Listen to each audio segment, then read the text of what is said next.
Hello everybody, Vector here. Today I'm going to be going over my submission for Conlang Circus 4, which is a language named It is a language that can be spoken entirely without opening your mouth, and while I would love to say it as due to some deep lore involving an alien species, I'll be honest and say that I just had a sore throat one day and really wish that I could speak without opening my mouth.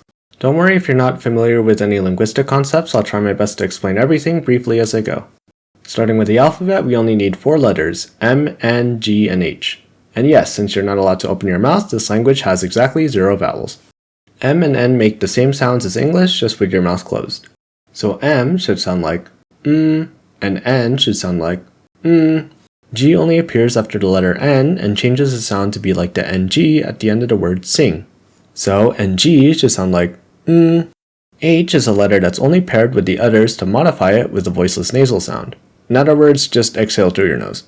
M sounds like but HM sounds like HN sounds like and HNG sounds like That's pretty straightforward so far, but we have other ways to modify sounds. The first is tones, of which there are only 3, a high tone, a mid-tone, and a low tone. For those that haven't spoken a tonal language, it literally refers to the pitch at which you pronounce something.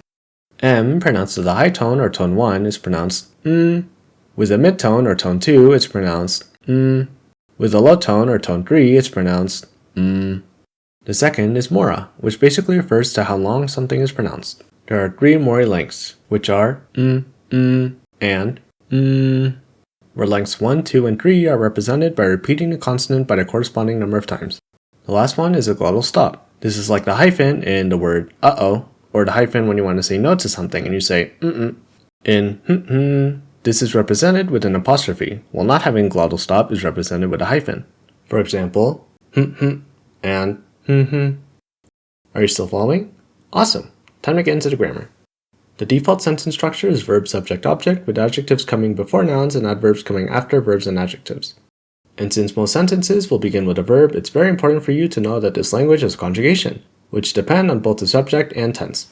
These can be easily learned from these conjugation tables in the order I, we, you plural, he, she, it, them, and they, them plural. For present tense, you remove the infinitive suffix and based on subject, replace it with respectively. For the past tense, you remove the infinitive suffix and add an infix after the first syllable, which based on the subject is respectively. For the future tense, you remove the infinitive suffix and replace it with a new suffix, except for the third person pronouns, which are infixes after the first syllable, being for the suffixes and for the infixes. Onto cases, this creates extra modifications based on a word's placement in a sentence. In English, this is like how the word they becomes them when it's the object of the sentence rather than the subject. Has the nominative, accusative, dative, and genitive cases. The nominative case marks the subject of the sentence and adds at the beginning of the word. The accusative case marks the direct object of the sentence and lengthens the last syllable by 1 mora. The dative case marks the indirect object of the sentence and adds a before the first syllable. And the genitive case marks the possessor of the following noun, roughly equivalent to English's apostrophe s, and adds a at the end of the word. Sound good? Now get ready to throw all that out of the window because all this only applies to the default gender of the language. Every verb conjugation, every case, every adjective, verb, and adverb all have to agree with the noun's gender. Here's a list of every gender in Number 1, gay. And that's basically everything you need to know about the language. We'll end this off with the required translation for this year's Conlang Circus.